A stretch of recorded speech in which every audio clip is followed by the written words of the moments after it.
Assalamualaikum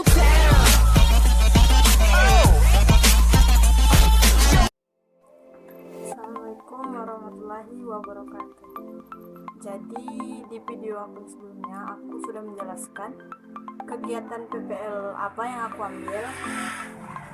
Bagi kalian yang belum menonton video aku sebelumnya, aku akan menjelaskan.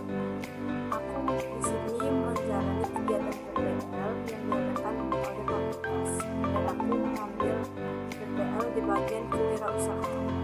Jadi usaha yang aku buat di kegiatan PPL ini adalah membuat makanan nasi itu menggoyang. Bagi yang belum tahu apa itu menggoyang,